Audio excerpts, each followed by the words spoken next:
Hello students, I hope you all are well. Today I will start next topic related to nationalism in Europe, and today's topic is unification of Germany and Italy. First I will show a map related to unification of Germany before unification and after unification. This is the map of Germany before unification.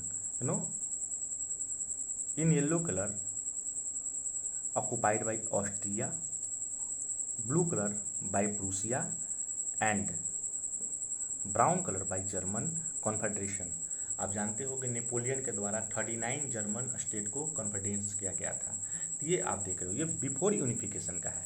अब मैं आपको map show करूँगा after unification, और ये Germany का map है after unification. आपने पहले वाले मैप को देखा और दूसरे वाले मैप को देखो, ये आफ्टर यूनिफिकेशन। तो जर्मनी का यूनिफिकेशन होता कैसे है, इसके बारे में सबसे पहले हम देखेंगे। तो टॉपिक है यहाँ पे क्या, एक कहानी है।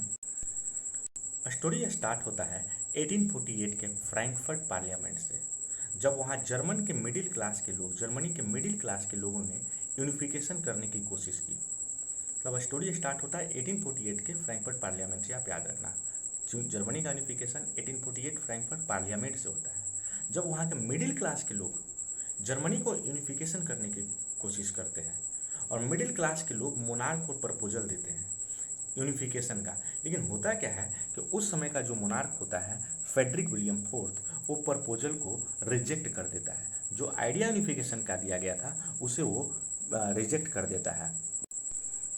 ये है फ्रेडरिक विलियम फोर्थ, जिसको जर्मनी के लोगों ने यूनिफिकेशन का प्रपोजल दिया था। लेकिन ये क्या करता है कि यूनिफिकेशन को प्रपोजल को रिजेक्ट कर देता है। और यूनिफिकेशन का प्रपोजल दिया कब किया था, तो यूनिफिकेशन का प्रपोजल दिया गया था 1848 में मिडिल क्लास के लोगों के द्वारा। लेकिन ये क्या करता है कि लैंड ऑनर्स के साथ, लार्ज लैंड ऑनर्स के साथ मिल करके इनके जो मिडिल क्लास के लोग जो थे यूनिफिकेशन का मुद्दा उठाते हैं उसको वो दबा देता है और उनके आइडिया को।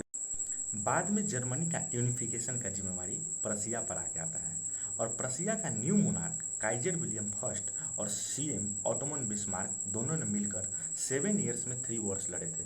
ये आप देखो, ये है काइजर विलियम फर्स्ट, जो जर्मनी का नया प्रसिया का नया मोनार्क है, सॉरी जर्मनी नहीं, प्रसिया का नया मोनार्क था, और ये ऑटोमन बिस्मार्क। ये दोनों जिम्मेवारी लेते हैं यूनिफिकेशन का, जर्मनी के यूनिफिकेशन का। और होता क्या है कि 7 ईयर्स में ये दोनों 3 वॉर्स लड़ते हैं। और 3 वॉर्स लड़ते कैसे हैं, सबसे पहले ये क्या करता है 7 ईयर्स में 3 वॉर्स में, ये डेनमार्क को सबसे पहला वॉर डेनमार्क से लड़ा जाता है, और डेनमार्क को 1864 में हरा देते हैं। उसके बाद ऑस्ट्रिया से लड़ते हैं। सेकेंड वॉर होता है ऑस्ट्रिया से, और ऑस्ट्रिया को 1866 में ये दूसरे वॉर में हरा देते हैं। उसके बाद वॉर होता है फ्रांस के साथ, और फाइनल थर्ड वॉर में फ्रांस को 1870 में हरा दिया जाता है। यानी कि 7 साल में 3 युद्ध ये दोनों मिलकर के लड़ते हैं। काइजर विलियम फर्स्ट प्रूसिया का नया किंग, और ऑटोमन बिस्मार्क इसका सीएम, और ये तीनों मिलकर 1864 में डेनमार्क, 1866 में ऑस्ट्रिया और 1870 में फ्रांस को हरा देते हैं। उसके बाद कहानी क्या होती है, उसके बाद फाइनली होता है क्या कि फ्रांस को इंसल्ट करने के लिए वहाँ का किंग काइजर विलियम फर्स्ट का कोरोनेशन फ्रांस के पैलेस ऑफ वर्साई में हॉल ऑफ मिरर में कराया जाता है। फ्रांस को हराए थे, तो फ्रांस को इंसल्ट करने के लिए काइजर विलियम फर्स्ट का कोरोनेशन फ्रांस के पैलेस ऑफ वर्साई में हॉल ऑफ मिरर में कराया जाता है।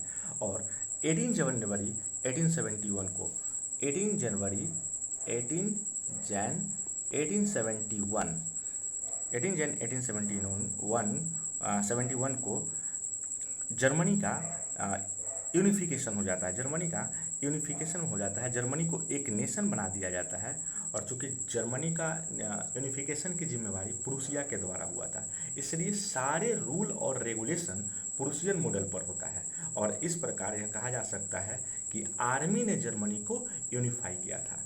और चूंकि प्रूसियन के द्वारा यूनिफिकेशन किया गया था, प्रूसियन आर्मी के द्वारा, इसलिए सारे रूल और रेगुलेशन प्रूसियन आर्मी के द्वारा ही चलाए, मतलब प्रूसियन के द्वारा ही चलाए जाते हैं। इस प्रकार इन दोनों का काइजर विलियम फर्स्ट और ऑटोमन बिस्मार्क का जर्मनी के यूनिफिकेशन में बहुत बड़ा योगदान होता है। अब हम चलते हैं next topic, unification of Italy. अब after unification of Germany, next topic is related to unification of Italy. This is the map of Italy before unification. Before unification. Okay.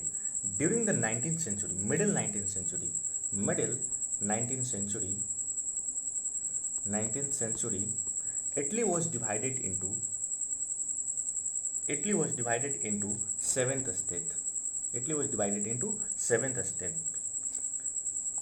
Okay, next, only on the Sardinia Piedmont, this is the Sardinia and Piedmont was ruled by Italian princes Victor Emmanuel II, and after that this is the north side ruled by Austrian Empire, and middle by Papal state ruled by Pope, and south side ruled by Bourbon King of Spain. Southern region Bourbon King of Spain, central Pope, north Austrian Empire. Italy का ये है गिउसेप Mazzini. Italy के unification का आग इन्हीं के चिंगारी इन्हीं के द्वारा जलाया गया था। ये सबसे पहले कार्बोनरी सीक्रेट सोसाइटी कार्बोनरी के मेंबर थे। बाद में इन्होंने अपना खुद का एक सीक्रेट सोसाइटी बनाया, दो सीक्रेट सोसाइटी बनाया। एक का नाम था यंग इटली और दूसरे का नाम था यंग यूरोप। 1831 एंड 1848 में मेजनी के द्वारा आंदोलन चलाया गया यूनिफिकेशन ऑफ जर्मनी के लिए। लेकिन होता है क्या कि ये फेल हो जाता है, ये असफल हो जाता है। बाद में फाइनली होता है क्या कि विक्टर इमैनुअल सेकेंड जो सार्डिनिया पाइडमोंट का किंग होता है, वो अपने विक्टर इमैनुअल सेकेंड जो सार्डिनिया पाइडमोंट का किंग होता है, वो इटली के यूनिफिकेशन की जिम्मेवारी ले लेता है। और इटली यूनिफिकेशन में इन तीन लोगों का, ये 3 पर्सन्स का बहुत बड़ा योगदान है। ये है गैरिबाल्डी, ये है कैबियोर, कैमिलो बेंसो दी कैबियोर, और ये विक्टर इमैनुअल सेकेंड जो इटली के यूनिफिकेशन की जिम्मेवारी ले लेता है। ये कैबियोर इसका सीएम होता है, चीफ मिनिस्टर होता है। ये ना तो ही रिवोल्यूशनरी होता है और ना ही डेमोक्रेट होता है। कैबियोर ना तो रिवोल्यूशनरी होते हैं, ना ही डेमोक्रेट, और ये इटालियन से ज़्यादा फ्रेंच अच्छा बोल लेते हैं। और ये क्या करते हैं, फ्रांस के साथ डिप्लोमेटिक, ये कैबियोर जो है फ्रांस के साथ डिप्लोमेटिक समझौता करके 1859 में ऑस्ट्रियन एम्पायर को हरा देते हैं। उसके बाद होता है क्या, गैरिबाल्डी, ये जो गैरिबाल्डी है 1868 में 1860 में स्पेनिश को लोकल पीजेंट की सहायता से वहाँ से हराकर हटा देते हैं। और 1861 में विक्टर इमैनुअल को यूनिफाइड इटली का किंग बना दिया जाता है।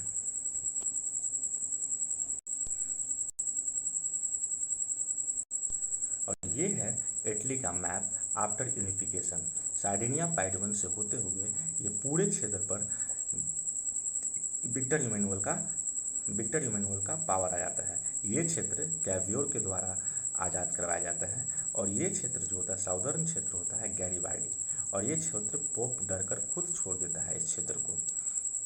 और इस प्रकार 1861 में विक्टर इमैनुअल को यूनिफाइड इटली का किंग घोषित किया जाता है। ये यूनिफिकेशन ऑफ जर्मनी से रिलेटेड कुछ नोट्स है, इसे आप पॉइंट आउट कर लो, जो आपके एग्जाम में बहुत ही ज़्यादा हेल्प करेगा। स्टोरी को मैंने ऑलरेडी बता दिया है। Thank you so much students. Like share and comment